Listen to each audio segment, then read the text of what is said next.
Tangina, ba't nandito yung asawa ko?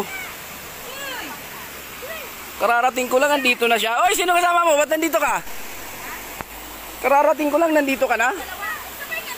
Ayan yung papaliguan. Ayan, oh. Oy! Tamo, oh. Adventure nga. Nag-adventure na sila. Oh, sige, talon! Talon, oh. Oh, di ba?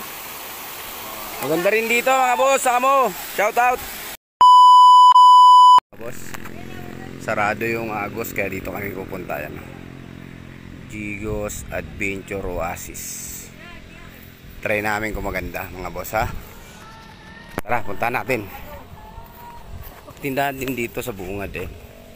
Kaya daw po sa natin Di ko po alam. Okay, may bago na naman kaming natuklasan. Anong pangalan ng paliguan na yan? Gigos Resort sa Infanta, Quezon. Dito kami napadpad, mga boss, kasi ano, yung target lock namin na Agos River sarado.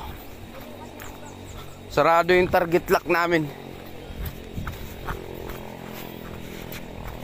Tapos yung ibang paliguan puno, ang daming na ano, daming nagsipuntahan. Sarado kasi yung Agos kaya dito napadpad lahat. Titignan namin to bagong tuklas na to kung maganda. Sana maganda. Kasi yung daan pa lang maganda na pababa, eh. Mamaya paahon na. Oh, mamaya paahon na raw, sabi ng bata. Ngayon pababa, mamaya paahon. Oh. Shout out kay Payanto, dala-dala na yung baul.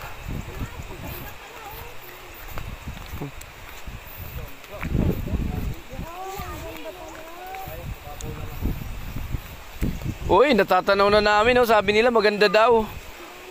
Wala naman 5 minutes yung lakad, eh. Sabi 5 to 10 minutes, di ba? Naisan tayo ron ni Kuya. Oh, ito yung bagong tuklas namin. Kasi sarado yung Agos. Dito kami sa sulog. Sarado ang Agos. Dito kami sa may mga Agos.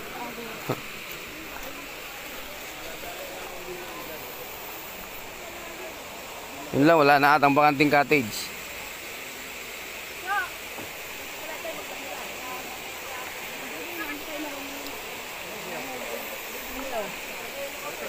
Saan yung bakanting ano? Raton. Ito. Sige. Okay, atay na lang namin. Mahuli na lang sila. Pwede na tayo rito to, pati. Oh. Ayan po yung bagong tuklas namin. Bagi Gigos ano? Meron dito sa taas yata, oh. Gigos Resort. Ayan, oh. Okay. Malalim din, oh.